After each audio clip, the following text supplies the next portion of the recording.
Metabolism is हेल्दीइज्म, यानी हमें health करना है, हमें हेल्दी रहना है, तो सबसे ज्यादा जो इंपॉर्टेंट है वो है हमारा मेटाबॉलिज्म। आप सभी लोग मेटाबॉलिज्म के बारे में अच्छी तरह से जानते हो। मैं कुछ सवाल पूछूंगा, उसके आपको बीच बीच में मुझे जवाब देने हैं, तो चैट ऑन रखे उसके अंदर। सो फ्रेंड्स, अभी तक जो हमने डिस्कशन किया है, F C C H N N P R E W minus N F is equal to weight loss. हम लोगों ने एफ सी सी यानी कि फैट, कैलोरी एंड कार्बोहाइड्रेट, उसको हमें कम करना है। हार्मोन या न्यूट्रिशन को हमें बैलेंस करना है। और पहली बात जो हमें बढ़ानी है हमारे रूटीन एक्टिविटी में, वो है एम। एम यानी कि मेटाबॉलिज्म, यानी मेटाबॉलिज्म को हमें हमारी जो भी परिस्थिति है आज की, उसमें हमें मेटाबॉलिज्म को प्लस करना है। यदि हम ये करने में सक्षम हो गए, सो अगेन एक नया चैप्टर है मेटाबॉलिज्म। सो व्हाई मेटाबॉलिज्म क्यों इंपॉर्टेंट है, मेटाबॉलिज्म का ही इतना क्यों हम बोलते थे, 90-95% जो रोल है हमारी हेल्थ के पीछे, वो मेटाबॉलिज्म का क्यों है। क्योंकि जो भी हम खाना खा रहे हैं, चाहे आपका पसंद का हो, चाहे आपकी नापसंद का हो, आप मन से खाए या कम मन से खाए, आप जो भी खाना खाते हो, वो खाने को ब्रेक डाउन करके वो न्यूट्रिएंट के अंदर कन्वर्ट करता है। यदि आपका मेटाबॉलिज्म ठीक है, तो आपका जो खुराक है वो न्यूट्रिएंट के अंदर कन्वर्ट हो जाता है। जो आपके एक्स्ट्रा बचे हुए न्यूट्रिएंट है वो भी वहां पे स्टोर होते हैं, और आपके वो प्रोसेस के अंदर जो भी टॉक्सिन्स निकलते हैं, वो टॉक्सिन्स वहां से रिमूव करने का काम करता है। और उसके साथ साथ आपके हार्ट को जो भी न्यूट्रिएंट की जरूरत है, आपके ब्रेन को जो भी न्यूट्रिएंट की जरूरत है, आपके लीवर को जो भी जरूरत है, आपकी किडनी को जो जो आपके हाथ पैर कान नाक आंख, जिन जिन ऑर्गन को जो जो न्यूट्रिएंट की जरूरत है, वो सारे न्यूट्रिएंट को ऑर्गन तक पहुंचाने के लिए it is very very important. Metabolism is very important. तो मेटाबॉलिज्म ये सारे काम करता है। यदि हमारे ऑर्गन को न्यूट्रिशन नहीं मिला, सो हम लोग कोई भी काम परफॉर्म नहीं कर पाएंगे। मैं अभी मीटिंग ले रहा हूं तो वो नहीं ले पाऊंगा, अभी हम सब लोगों ने जुम्बा किया तो वो नहीं कर पाएंगे, कुछ भी छोटा मोटा काम है वो भी हम नहीं कर पाएंगे। सो मेटाबॉलिज्म बहुत बहुत इंपॉर्टेंट है। मेरा आप सब लोगों से सवाल है फ्रेंड्स, कि हमारी मेटाबॉलिज्म है वो कहाँ से स्टार्ट होती है। यदि कोई सच्चा जवाब देगा तो उसको कुछ ना कुछ कॉम्प्लीमेंट्री गिफ्ट रहेगा। हमारी मेटाबॉलिज्म है कहाँ से स्टार्ट होती है, question to all of you. हमारी मेटाबॉलिज्म स्टार्ट कहाँ से होती है? फटाफट चैट करके बताइए कि मेटाबॉलिज्म का स्टार्टिंग पॉइंट कहाँ से है। टीथ से, सलाइवा से, स्टमक से, ओके, माउथ से, वेरी गुड। और कोई जवाब? Intestine, saliva, right food habit, okay. Gut से होता है, माउथ से, स्टमक से, वेरी गुड वेरी गुड। चलो आइए देखते हैं what is the right answer, है ना। राइट आंसर कहाँ से आता है? सो फ्रेंड्स, यहाँ पे मैम चैट बंद कर दिया जाए। So what is the right answer? मुझे पता था लोग उसका सही जवाब नहीं देंगे। हमारा जो मेटाबॉलिज्म है, शुरुआत होता है हमारे ब्रेन से। हमारे ब्रेन से शुरू होता है। कैसे? चॉइस ऑफ फूड, आज मुझे क्या खाना है, मुझे ये खाना है या वो खाना, वो कौन डिसाइड करता है? आज मैं हरी सब्जी खाऊं या वड़ा पाव खाऊं, वो डिसाइड कौन करता है? वो आपका दिमाग का चॉइस ऑफ टाइम। अभी रात को लेट हो गया है, मैं खाना खाऊं या ना खाऊं, वो डिसाइड कौन करता है? वो भी आपका ब्रेन करता है। चॉइस ऑफ च्यूइंग, यानी मुझे चबा चबा के खाना है या फटाफट खा लेना है, वो डिसाइड कौन करता है? आपका ब्रेन। चॉइस ऑफ अवॉइड, कोई मुझे जबरदस्ती कर रहा है, यार मनीष प्लीज यार आज एक आइसक्रीम खा ले, सो उसको ना बोलना है, वो डिसाइड कौन करता है? वो मेरा brain decide. Choice of dining, avoid करना है, यदि अभी नहीं खाना है मना कर देना है। चॉइस ऑफ फास्टिंग, यदि आज मैंने कल बहुत अच्छी पार्टी में गया था तो बहुत हैवी खा लिया था, तो आज मैं 16 आवर फास्टिंग या फुल डे फास्टिंग करूंगा, ये डिसाइड कौन करेगा? मेरा brain decide. Choice of movement, yes आज अच्छी तरह से जुम्बा हो रहा था तो मुझे अच्छी तरह से उसमें पार्टिसिपेट होना है। आज सैटरडे संडे है तो यहाँ पे 7 AM क्लब नहीं चलेगा, सो मुझे कुछ ना कुछ वर्कआउट करना है, ये डिसाइड कौन करेगा? वो डिसाइड करेगा आपका ब्रेन। चॉइस ऑफ गैपिंग, अरे बाबा अभी अभी थोड़ी देर आधे घंटे पहले खाया था, सो अभी मुझे तुरंत नहीं खाना है, थोड़ी गैप मुझे देना है, वो डिसाइड कौन करेगा? ये सारी चीजों का डिसीजन है वो दोस्तों आपका ब्रेन लेता है। Choice of taste versus choice of health, मुझे ऐसा खाना खाना है जो मेरे मुझे अच्छा लगे, मेरी जीभ को अच्छा लगे, मुझे प्लेजर दे, वो लेना है, या मेरी हेल्थ को ठीक रखे वैसा लेना है। ये सारे के सारे डिसीजन दोस्तों लेता है आपका ब्रेन। सो हम सभी लोग यहां से ही हमारा सिलेक्शन यहाँ पे स्टार्ट हो जाता है, हमारा मेटाबॉलिज्म, कौन सी चीजों को हम ले रहे हैं। बहुत बहुत इंपॉर्टेंट बात मैं आपसे शेयर कर रहा हूँ, short time pleasure and long time health issue. अभी तो हम लोग कुछ खा लेंगे तो बहुत मजा आएगी यार। अभी सीजन चल रहा है, नया नया रेस्टोरेंट खुला है, वहां जाके मैं खाता हूँ, वहां पे मेरी अपनी ग्रिल बनाता हूँ, तो वहां पे आपने जाया और खा, वहां पे पिज्जा खा लिया, तो आपको बहुत खुशी होगी, लेकिन आगे जाके आपको बहुत सारी पीड़ा होने वाली है, बहुत सारे प्रॉब्लम हो रहा है। उसके साथ साथ दोस्तों, short time pleasure and long time healthy life. अभी तो खुशी मुझे मिल रही है, लेकिन मुझे लॉन्ग लाइफ, अच्छी हेल्थ भी मिल रही है। आप कहाँ जाना चाहते हो, रेड साइड या ग्रीन साइड? यस। सो जैसे ही हमें पता चलता है हमारी डिलीवरी घर पे आ जाती, पिज्जा था, वाह, बहुत खुश, एकदम बढ़िया खुश हो जाते हैं। क्या मिला? बहुत अच्छी खुशी मिली। हम बहुत ही प्लेजर हो गए यार, बहुत मजा आया, मेरा मनचाहा पिज्जा यहाँ पे आज घर पे डिलीवरी हो गया। और उसी तरह से आप अपने फ्रिज में से अपना मनचाहा फ्रूट्स निकालते हो, सलाद के लिए स्पिनच निकालते हो, तो वहां भी वाह, कितनी बढ़िया खुशबू आ रही, बहुत ही बढ़िया। सो सेम उसी यहाँ पे भी हम फील कर सकते हैं, वाह, आई एम द, मैं हेल्दीएस्ट खाना खा रहा हूँ। तो यहाँ भी आप खुश है, और यहाँ रेड वाले में भी खुश है, खुश दोनों जगह पे है। लेकिन देखते हैं आगे जाके क्या होगा। दूसरी चीज है दोस्तों, आप सिलेक्ट करते हैं यार, क्या है, आराम से बैठे बैठे सोते सोते मोबाइल को खेलते रहते हैं, बहुत मजा आ रही है तो आपको मोबाइल में रील देखते देखते, सोशल मीडिया खेलते खेलते यू आर एंजॉइंग। तो ये आप कर रहे हो, वहां पे आप सोशल मीडिया या रील देखते देखते खुशी मना रहे हो, सोते सोते मजे कर रहे हो। और यहाँ पे कुछ लोग हैं, वो साइकिलिंग कर रहे हैं पूरे ग्रुप में, कहीं बाहर जा रहे हैं, कहीं जुम्बा कर रहे थे, बाहर जा रहे हैं और वहां एंजॉय कर रहे हैं। Now you have to select, आपको सिलेक्ट करना है कौन से वाले आपको ब्लेजर लेना है। खुशी यहाँ भी है, रेड वाले में भी, और खुशी ग्रीन वाले में भी है। नाउ हम सबको डिसाइड करना है हमें कौन से एरिया में आना है। सो हमारा पर्पज यहाँ पे ये है कि हम हमारा मेटाबॉलिज्म को बूस्ट करें। तो बहुत सिंपल बात है, मेटाबॉलिज्म को बूस्ट करने में सबसे ज्यादा जो इंपॉर्टेंट कोई पार्ट है, तो वो हमारे फूड की चॉइस, हम क्या खाना खाते हैं, it is very very important. और उसके साथ साथ हमें कितना मूवमेंट करते हैं, बहुत सारे और फैक्टर है, लेकिन मैंने यहाँ पे दो का ही पिक्चर बताया। यदि ये दोनों पे भी काम कर लिया तो भी बहुत बड़ा आपका काम यहाँ से हो सकता है। नंबर वन चीज जो हमें ध्यान रखनी है मेटाबॉलिज्म के लिए, choose food for health and metabolism. ऐसा कुछ खाना खाइए जो आपको अच्छी हेल्थ भी दे और आपके मेटाबॉलिज्म को ठीक करे। आगे मैं डिस्कस करूंगा उसके ऊपर। Drink 3 to 4 litre healthy water, ऐसा पानी पिए 3 से 4 लीटर जो हेल्दी हो। तीसरी बात है, 20 से 30 मिनट आपको एक्सरसाइज डेली करना है। इंक्रीज फाइबर फूड, आप अपने खाने में फाइबर फूड को ऐड करना है। इंक्रीज प्रोबायोटिक, आपके खाने के अंदर प्रोबायोटिक को ऐड करना है। Vitamin B complex and mineral food आपको खाने हैं। Use digestive spice and herbs, ऐसे स्पाइस और हर्ब को यूज करें जो आपके डाइजेशन को इंप्रूव करता है। जो भी खाना खाते हैं उसको 32 बार चबाना है। खाना खाने के ड्यूरिंग में आपको 30 मिनट पहले और बाद में पानी नहीं पीना है। डोंट 100% लोड स्टमक, पूरा पेट भर के नहीं खाना है। बराबर पार्ट ऑफ हेल्दी कम्युनिटी, ऐसी कोई कम्युनिटी है जैसे वहां पे लोग हेल्थ के बारे में हमेशा कुछ एक्टिविटी करते हैं, हेल्थ के बारे में डिस्कस करते हैं, वैसी कम्युनिटी का एक हमें हिस्सा बनना है। 3 घंटे का हमें गैप रखना है एक खाने से दूसरे खाने में, या तो सोने से पहले। 24 आवर फास्टिंग या 16 आवर फास्टिंग के ऊपर जाना है। और ग्रेटिट्यूड फॉर मील, हमें जो भी खाना मिल रहा है उसके ऊपर हमें ग्रेटिट्यूड, धन्यवाद करना है। So I request all of you कि उसका पूरा स्क्रीनशॉट आप ले सकते हो, ताकि आपको पूरा पता चले कि कौन कौन सी चीजें हैं जिसके ऊपर हम ध्यान रखेंगे, सो हमारा मेटाबॉलिज्म है हमेशा अच्छा रहेगा। So food choice for metabolism, food की चॉइस हम कैसे करते हैं? मैं सनाया जी को रिक्वेस्ट करूंगा अगेन वो चैट को ओपन कर दे। यहाँ पे हम 3 अलग अलग कैटेगरी लेते हैं। यहाँ पे मेरे पास एक गेहूं है, दूसरा है मेरे पास मूंग है, और तीसरा है वो मेरे पास स्पिनेच है। आप मुझे बताओ ये तीनों में से कौन इजीली डाइजेस्ट हो जाएगा? इजीली डाइजेस्ट कौन होगा? व्हीट गेहूं होगा, मूंग होगा, या स्पिनेच होगा? यस, बहुत सारे लोग जवाब स्पिनेच दे रहे हैं। ठीक है। सो हमारे खाने में तीनों चीजें रहती है। सो मैं आप आज को बताऊंगा कि तीनों में भी अलग अलग सेगमेंट हो सकते हैं, तीनों में हम बेटर और कैसे बना सकते हैं। मेरे पास गेहूं है, और गेहूं से बने हुए मुझे बिस्किट, कुकी या ब्रेड, पाव, ये सब खाना है। वो सबसे डाइजेस्ट करने में टफ है। यदि आप बिस्किट खा रहे हो, कुकीज खा रहे हो, ब्रेड खा रहे हो, पाव खा रहे हो, वो डाइजेस्ट होना बहुत बहुत डिफिकल्ट होता है। एक बार आप खाते हो उसको पचाने में 72 आवर्स लगते हैं। 72 आवर्स लगते हैं, क्योंकि उसके अंदर मैदा होता है।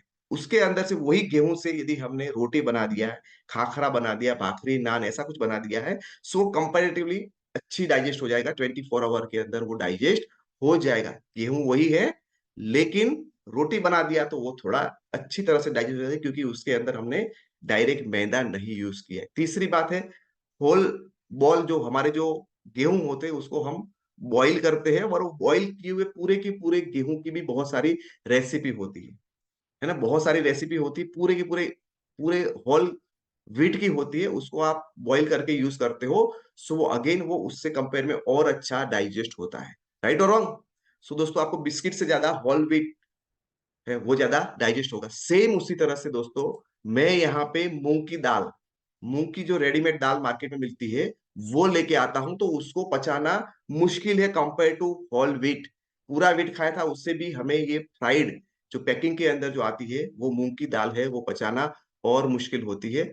यदि हम वही मूंग की दाल है या मूंग को हम लोग यहाँ पे दोस्तों सब्जी बना देते हैं, सो वो कंपेरेटिवली और अच्छी तरह से डाइजेस्ट होता है। और वही मूंग को यदि हम स्प्राउट कर लेते हैं, सो वो और अगेन डाइजेस्टेबल हो जाता है। पालक की बात करते हैं तो पालक की हम सब्जी बनाते हैं, तो डाइजेस्ट थोड़ी होती है, थोड़ी नहीं भी होती है। लेकिन वही पालक का हम पूरा फाइबर के साथ जूस बनाते हैं, पूरा फाइबर के साथ जूस बनाते हैं, सो वो और उससे अच्छा डाइजेस्ट होता है। और यदि हम लोग इस स्पिनेच का सलाद बना के खाते हैं, तो उससे भी और ज्यादा डाइजेस्ट ये होता है।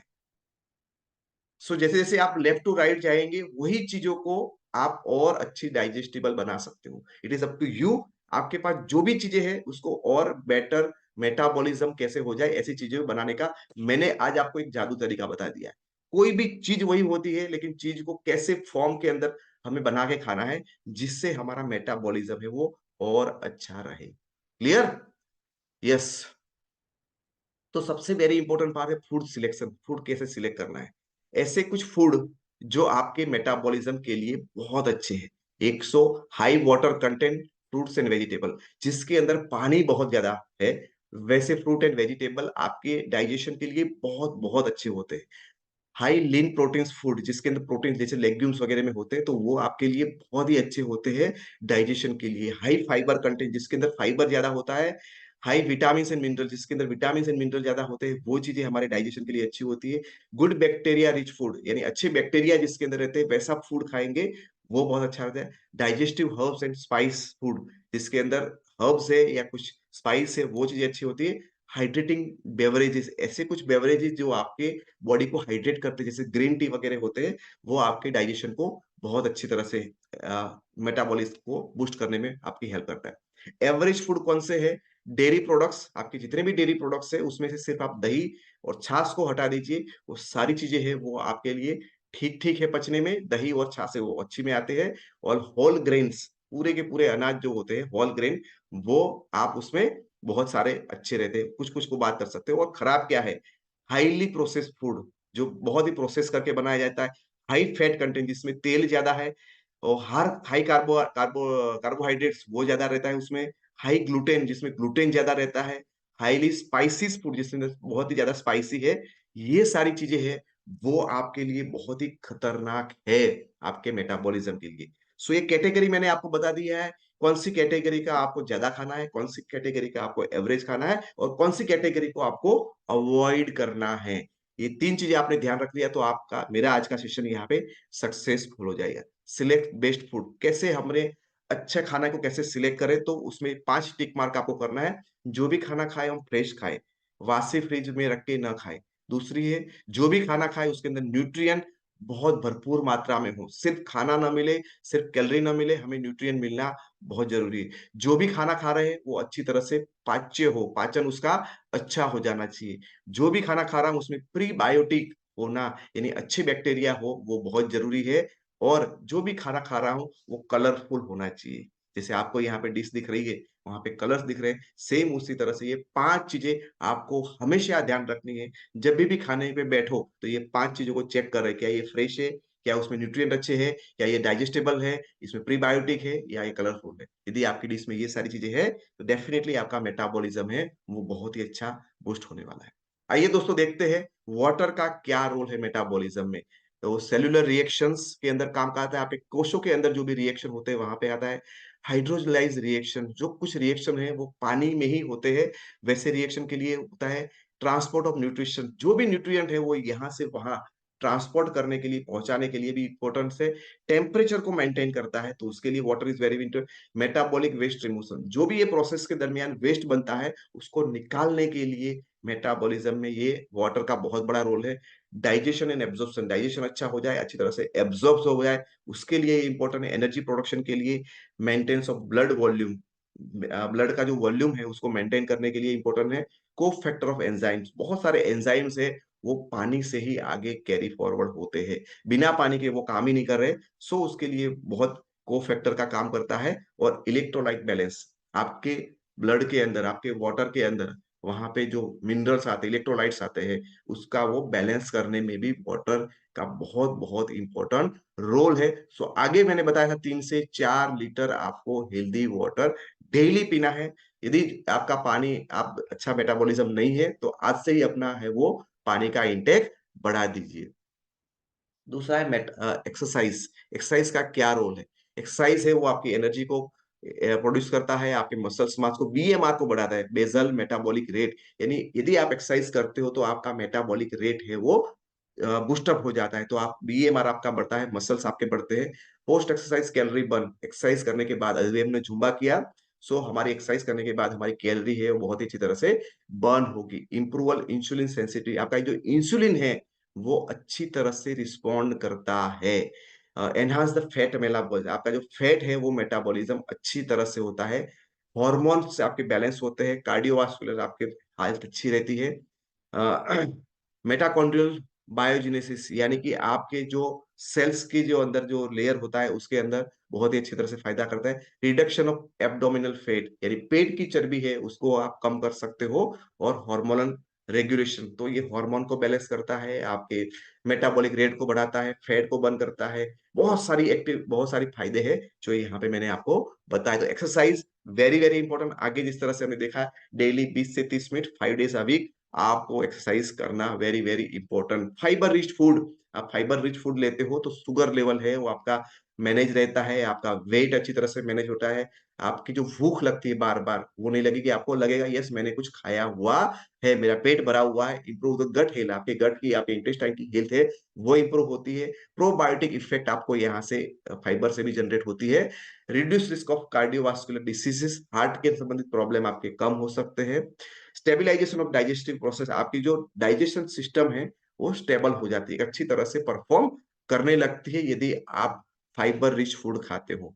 मैनेजमेंट ऑफ मेटाबॉलिक सिंड्रोम्स, यानी मेटाबॉलिज्म से बहुत सारे लोगों को बहुत गैस आता है, बहुत ही अपचा लगता है, पेट भारी-भारी, तो बहुत सारे प्रॉब्लम होते हैं मेटाबॉलिक सिंड्रोम में, वो सारे उसमें मैनेज अच्छी तरह से कर सकते हो। सपोर्ट फॉर हेल्दी माइक्रोबाइल्स, यस आपकी बॉडी में अच्छे बैक्टीरियाज होते हैं, उसको भी ये सपोर्ट करता है। और पोटेंशियल रिडक्शन ऑफ इन्फ्लेमेशन, आपकी बॉडी में कहीं भी सूजन आता है, सो उसके लिए आपके बॉडी में फाइबर होना बहुत ज़रूरी है। और फाइबर मिलता है ज़्यादातर कच्ची चीज़ें खाने से, सलाद खाने से आपको मिलता है। मैं चाहूँगा जो भी बनता है वो अपनी हेल्थ को मेंटेन करना चाहता है, खाने से आधे घंटे पहले 1 प्लेट भर के 4-5 कलर वाला ऐसा कोई ना कोई सलाद है वो ज़रूर खाएँ, दिन में 2 बार। अब इतना करते हो आपका मेटाबॉलिज़्म बहुत-बहुत अच्छी तरह से इम्प्रूव हो जाता है। प्रीबायोटिक, यानी अच्छे बैक्टीरिया, कुछ बैक्टीरिया होते हैं जो आपके मेटाबॉलिज़्म के लिए बहुत-बहुत इम्पोर्टेंट होते हैं। ये क्या करता है, ये promotion of beneficial of gut bacteria, तो आपके गट बैक्टीरिया को प्रमोट करता है। और इसकी वजह से दोस्तों आपके फैट है वो वहाँ से डिसॉल्व होना, यानी वहाँ पे मेटाबॉलिज़्म होना चालू हो जाता है। आपकी जो भूख है उसको वो नियंत्रित करता है, यानी आपको बहुत ज़्यादा बार-बार खाने के लिए क्रेविंग नहीं होती। इम्प्रूव इंसुलिन सेंसिटिविटी, यानी आपका जो इंसुलिन है वो अच्छी तरह से वर्क करता है, इन्फ्लेमेशन को कम करता है।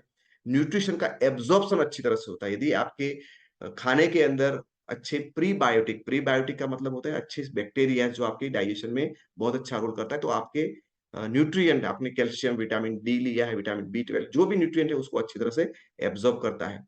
लिपिड के मेटाबॉलिज्म, यानी कि आपके फैट के मेटाबॉलिज्म को वो इम्प्रूव करता है। Maintenance of gut barrier functions, उसके लिए अच्छा है।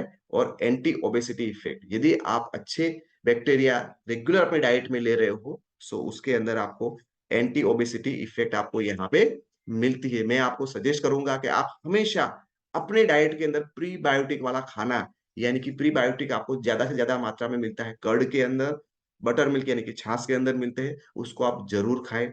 आप अपने खाने में घर से बनाए हुए छाछ या बटर मिल्क, या तो घर से बनाया हुआ कोई भी अचार, या तो घर से बनी हुई कोई भी चटनी है, उसको आप ऐड करेंगे अपने डाइट के अंदर, जिसकी वजह से आपका मेटाबॉलिज्म है वो बूस्ट होगा। आपको यहाँ पे प्रीबायोटिक की भी इफेक्ट मिलेगी। आप हमेशा ध्यान रखिए अपने खाने के अंदर विटामिन बी कॉम्प्लेक्स का होना बहुत जरूरी है। मैं यहाँ पे vitamin B 1, vitamin B 2, B 3, vitamin B 5, vitamin B 6, vitamin B 7, vitamin B 9 और विटामिन बी 12, ये सारे जो विटामिन होते हैं उसको हम बोलते हैं विटामिन बी कॉम्प्लेक्स। और ये सारे के सारे विटामिन बी कॉम्प्लेक्स है वो हमारे बॉडी में डाइजेशन में बहुत बहुत इंपॉर्टेंट रोल प्ले करता है। यानी कभी भी आपको डाइजेशन नहीं हो रहा है, कॉन्स्टिपेशन हो रहा है, तो डॉक्टर आपको बी कॉम्प्लेक्स की गोली हमेशा देंगे। या तो आप कभी मेडिकेशन पे है या कोई ना कोई दवाइयां ले रहे हैं, उसी टाइम पे भी डॉक्टर आपको एसिडिटी ना हो जाए। एसिडिटी क्यों होती है? आपका मेटाबॉलिज्म ठीक नहीं होता है, इसीलिए आपको एसिडिटी होती है। उस टाइम पे भी आपको विटामिन बी कॉम्प्लेक्स दिया जाता है। सो ये सारे जो विटामिन बी कॉम्प्लेक्स फूड है वो हमेशा खाने चाहिए, और वो होते हैं आपके ग्रीन लीफी वेजिटेबल्स। तो आपको सलाद के तौर में लेंगे, सो उसके अंदर ये ज्यादा से ज्यादा मात्रा में आपको मिल जाएगा। अगेन वो कर्ड के अंदर और बटर मिल्क के अंदर भी बहुत अच्छी मात्रा में है। जो डेयरी प्रोडक्ट्स है और ये वेजिटेबल्स है और फ्रूट्स है, उसके अंदर सबसे ज्यादा ये आपको विटामिन बी कॉम्प्लेक्स आपको मिल जाएगा। बराबर। उसके बाद जो होता है दोस्तों, हमारा रोल है वो मिनरल्स का। मिनरल्स का कहाँ कहाँ इम्पोर्टेंस दोस्तों? मैग्नीशियम, जिंक, आयरन और कॉपर, उसके अलावा selenium, manganese, potassium, calcium, molybdenum, chlorine, fluoride, vanadium, potassium, iodine, silicon, निकल एंड बोरॉन, ये सारे जो मिनरल्स है, ये सारे मिनरल्स है वो आपके मेटाबॉलिज्म में बहुत बहुत बड़ा रोल प्ले करते हैं।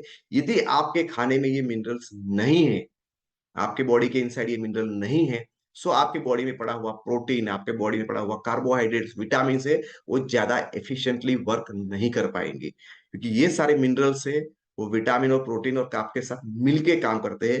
यदि ये नहीं है तो वो भी ठीक से काम नहीं कर पाएंगे। सो ये सारे मिनरल्स है वो हमारे डाइजेशन के लिए, मेटाबॉलिज्म के लिए वेरी वेरी वेरी इंपॉर्टेंट है। सो ये मिनरल्स भी आपके खाने में होने चाहिए, और ये मिनरल ज्यादातर आपको सब्जियों में मिलेंगे, और दूसरा है आपके पानी के अंदर मिलेंगे। लेकिन आप सभी जानते हो पानी अभी हम लोग आर वाला पी रहे हैं, तो उसमें इतने मिनरल्स नहीं जाएंगे। और खाने में भी शायद मुझे नहीं लगता कि ये सारे यहाँ पे मैंने बताए कुछ कुछ 19 मिनरल्स आपको बताए जो मेटाबॉलिज्म में बहुत इंपॉर्टेंट रोल प्ले कर रहे हैं, वो आपके खाने में भी शायद सफिशिएंट मात्रा में नहीं हो सकते। सो स्पाइसेस एंड हर्ब्स, कुछ स्पाइसेस है, सिनेमन, वो आपके मेटाबॉलिज्म को बहुत अच्छी तरह से बूस्ट करता है। तो आपके खाने के अंदर उसको ऐड करें या उसको अलग से भी लेना चालू करें। टर्मरिक, हल्दी है, जिंजर है, और दोस्तों रेड चिली, लाल मिर्च, वो भी वेरी वेरी इंपॉर्टेंट है। ब्लैक पेपर, काली मिर्च है, ग्रीन टी है, और मेथी के दाने हैं, और गार्लिक, ये सारे जो स्पाइसेस है वो हमारी मेटाबॉलिज्म को बढ़ाते हैं। सो आप हमेशा ध्यान में रखें कि ये आपको अच्छी क्वालिटी के और अच्छी मात्रा में आपकी बॉडी में हर रोज जानी चाहिए। उसके अलावा कुछ हर्ब्स है, हरितकी यानी कि हरडे, बेहितकी यानी बेहड़ा, आंवला, ये सारे जो हर्ब्स है वो हर्ब्स भी हमारे मेटाबॉलिज्म रेट को इंक्रीज करते हैं। साथ साथ गूगल जिसको बोलते हैं, जिसको हम गुजराती में गूगल कहते हैं, ये भी हमारी जो मेटाबॉलिज्म को बढ़ाने में बहुत अच्छी तरह से हेल्प करता है। पहले जो तीन थे, हरडे, बेहड़ा और आंवला, वो तीनों को मिला देते हैं तो हम उसको बोलते हैं त्रिफला। तो त्रिफला भी आप रेगुलरली यूज कर सकते हैं अपने मेटाबॉलिज्म को बढ़ाने के लिए। तो ये सारी चीजें थी वो आपके डाइट के अंदर हमेशा होनी चाहिए। दो बात को ध्यान रखें जो आपके मेटाबॉलिज्म को बढ़ाता है। उसके साथ साथ वेरी वेरी इंपॉर्टेंट दोस्तों, ऐसी कुछ हैबिट्स आप डेवलप करें जिसकी वजह से आपका मेटाबॉलिज्म ठीक हो जाए। आप जब भी खाना खाए, हड़बड़ाहटी में ना खाए, है ना, 32 बार कम से कम चबाए, है ना। जैसे बोलते हैं ना, हमारी जो गाय भैंस ये सब है वो धीरे धीरे इतना इतना चबाती है कि मुंह से फॉर्म निकल आता है ना। तो आपको चबाना ही, चबाते जाओ चबाते, जितना आप माइंडफुल खाना खाओगे तो उतना ही आपके मेटाबॉलिज्म के लिए बहुत बहुत इंपॉर्टेंट है। आपको एक बात और ध्यान रखनी है, एक अच्छी हैबिट आपके अंदर डेवलप करनी है। आपको खाने से 30 मिनट पहले, खाने के 30 मिनट बाद और खाने के दरमियान, यानी खाने से 30 मिनट पहले से लेकर खाने से कंप्लीट होने के 30 मिनट तक आपको पानी नहीं पीना है। दोस्तों मुझे कम से कम 15 साल से ज्यादा हो गया, मैं ये एक्टिविटी, ये हैबिट डेवलप मैंने की हुई है। पहली हैबिट भी मैंने अच्छी तरह से डेवलप किया हुआ है। मैं बहुत चबा चबा के शांति से खाता हूँ, और खाने से बिफोर एंड आफ्टर पानी नहीं पीता हूँ। तो आप भी वो हैबिट को डेवलप करें। नॉट 100% लोड स्टमक, यानी यहाँ पे वो जो लेडीज बोले पेट भर के, हमें नहीं, ओ बहुत हो गया, ऐसा भर भर के पेट भर के नहीं खाना है। आज से हम सारे लोग कसम खाएंगे, जितना भी मुझे खाना होगा उसमें से कम 2 निवाले में कम खाऊंगा। 15 साल पहले एक गुरुजी ने मुझे बताया था कि 2 निवाले कम खाएंगे, तो आप सब लोग भी मुझे कमेंट करें, 2 बाइट आप कम से कम 2 बाइट कम खाएं। ऐसा बोला जाता है 30% आपके स्टमक को खाली रखना होता है। यदि आप उतना नहीं रख पा रहे तो मेरे कहने से कम 2 बाइट कम खाइए, आपके पेट में थोड़ी जगह रखिए मूवमेंट के लिए, which is very very important. Part of healthy community, ऐसे कम्युनिटी का हिस्सा बने जहां पे आपको हमेशा हेल्थ के बारे में कुछ मोटिवेट किया जाता है, उसकी कुछ एक्टिविटी की जाती है, और उसके लिए सबसे इंपॉर्टेंट है हमारा 7 AM क्लब। वैसे कम्युनिटी का हिस्सा हो तो बहुत अच्छा रहेगा। एंड दोस्तों, आपको गैप रखना है। आपने थोड़ी देर पहले खाया है और आपको कोई बोलता है यस थोड़ा ले ले, ये मैं दे रहा हूँ, मेरी तरफ से पार्टी है, सो आपको 3 घंटे का गैप रखना है। अभी आपने खाया दोपहर में 12 बजे, तो 3 बजे से पहले बाबा मुझे कुछ नहीं लेना। कोई भी मुझे बताता है तो मैं उसको मना करूंगा, बराबर। तो 2 मील के बीच में, एक खाना और दूसरे खाने के बीच में कम से कम 3 घंटे का गैप रखना है, और सोने से पहले भी 3 घंटे का गैप होना चाहिए। आप 11 बजे सो रहे हो, 8 बजे आपका खाना कंप्लीट करो। 12 बजे सो रहे हो, 9 बजे आपका खाना कंप्लीट, 3 घंटे का गैप रखते हो, again is very very good, और जितना हो सके उतना अर्ली करना है। छठी चीज है दोस्तों, फास्टिंग।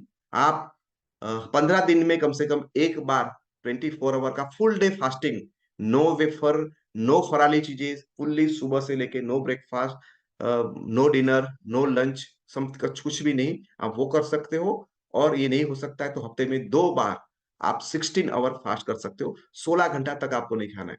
दोपहर में 4 बजे खा लिया, उसके बाद दूसरे दिन सुबह 8 बजे खाएंगे। सो उसी तरह से दोस्तों आपको 16 घंटे का फास्टिंग वीक में 1 से 2 बार, या 15 दिन में एक बार आपको फास्टिंग करना है। ज्यादा कर सकते हो तो हफ्ते में एक बार भी फास्टिंग आप कर सकते हो। और साथ साथ जब भी आप खाना खाते हो, सो हमेशा ग्रेटफुल रहिए, थैंकफुल रहिए कि ये मुझे मिल रहा है। थैंक यू जिसने भी ये मुझे मेरे तक पहुंचाया है, मुझे बहुत ही माइंडफुलनेस के साथ मैं आज उसको खा रहा हूँ। सो हमेशा वो ग्रेटिट्यूड में मोड में, ये हैबिट आपके डाइट के अंदर, आप खाने के टाइम पे रहना बहुत बहुत जरूरी है। सो फ्रेंड्स, आखिर में बात आता है कि ये सारी चीजें तो हम करेंगे करेंगे, लेकिन वेस्टीज में हमारे पास मेटाबॉलिज्म बूस्टर कुछ ना कुछ हमारे पास है, जो आपके मेटाबॉलिज्म को बूस्ट करता है। सो एक बेसिक पैकेज है जो मैं आपको सीरियल वाइज आपको उसको फॉलो करना है। नंबर 1, जिनको भी मेटाबॉलिक के इश्यू है, उसको नंबर 1 प्रोडक्ट जो हमारी ओर से जाएगी वो जाएगी टॉक्स क्लीन। कितनी देनी है? 2 गोली, 3 गोली, 4 गोली, सब्जेक्टिवली है बंदे को कितना बड़ा प्रॉब्लम है। दूसरा जो प्रोडक्ट हमें देना है वो है सीएमडी, क्योंकि उसके अंदर बहुत अच्छी तरह से मिनरल्स है। पहले वाले के अंदर टॉक्सिन के अंदर बहुत सारी जड़ी बूटियां है जो मैंने आगे बताई, जो आपके डाइजेशन को बूस्ट करने में आपकी मदद करेगा। दूसरे वाले में है दोस्तों बहुत सारे मिनरल्स हैं जो हमारे डाइजेशन को इंप्रूव करेंगे। तीसरा वाला प्रोडक्ट है हमारा कॉम्बायोटिक्स, जिसके अंदर प्रीबायोटिक है, जो अच्छे बैक्टीरियाज भी है और अच्छे विटामिन भी है। सो ये तीनों का पैकेज है, वेरी वेरी इंपॉर्टेंट। किसी को भी ये डाइजेशन का इश्यू है तो उसमें आप दे सकते हो। उसके साथ साथ उसको कॉन्स्टिपेशन की और ज्यादा समस्या है, सो उसमें हम चौथी प्रोडक्ट ऐड कर सकते हैं फाइबर। और पांचवी प्रोडक्ट यदि जरूरत पड़े तो उसको दे सकते हैं एलोवेरा। ये सीरियल के हिसाब से आपको देना है एज पर नीड। पहले वाले 3 है वो बहुत इंपॉर्टेंट है, जरूरत पड़े तो चौथा, जरूरत पड़े तो पांचवा। ये है हमारा बेसिक पैकेज, जो एक इंसान का जिनका मेटाबॉलिज्म बहुत ही खराब है उसको हम इंप्रूव कर सकते हैं। दूसरा जो हमारा पैकेज है उसमें हमारा लीवर हेल्थ है, बराबर। उसके बाद हमारा 7वें नंबर पे है वेस्लिम सेक, 8वें नंबर पे है वेस्लिम टी, और 9वें नंबर पे है आंवला। और ये है, यदि आपको जरूरत है, आपका लीवर है वो वीक है, आपको भूख नहीं लगती है। अगेन मैं बताऊंगा, आपके सिम्टम्स है, कोई भी बंदा बोलता है सर मैं बहुत ये कर रहा हूँ, लेकिन काम कर रहा हूँ, लेकिन मुझे भूख नहीं लग रही, भूख नहीं लग रही है, इसका मतलब उसका लीवर है कहीं ना कहीं फैटी लीवर हो गया, प्रॉपरली वर्क नहीं कर रहा है। सो आप लीवर को उसमें ऐड कर सकते हो, यहाँ फाइबर की जगह पे भी लीवर को ला सकते हो। बाकी सारी चीजें हैं, जो सेक है, वेस्लिन टी है और आंवला है, वो थोड़ा बहुत एक हेल्दी डाइट में या थोड़ा मेटाबॉलिक बढ़ाने में आपकी हेल्प करेगा। तो यहाँ पे सीरियल वाइज दिया है, उस हिसाब से आप उसमें देख सकते हो। सिर्फ एक ही चीज है वो सीरियल में ऊपर नीचे हो सकती है, वो है लीवर हेल्थ। यदि सामने वाले इंसान को लीवर में कुछ डिसऑर्डर है, सो उनको आप प्लस और माइनस आगे पीछे कर सकते हो। So with this, thank you very much. I hope कि मैं कुछ आपको अच्छी तरह से यहाँ पे कुछ इंफॉर्मेशन दे पाया होगा, और आप सभी लोग आज मुझे कमिट करेंगे कि आप अच्छी मेटाबॉलिज्म को बढ़ाने के लिए जो भी यहाँ पे हैबिट्स है, जो भी फूड चॉइस है, उसका आप हमेशा अच्छी तरह से यूज करेंगे। Thank you very much.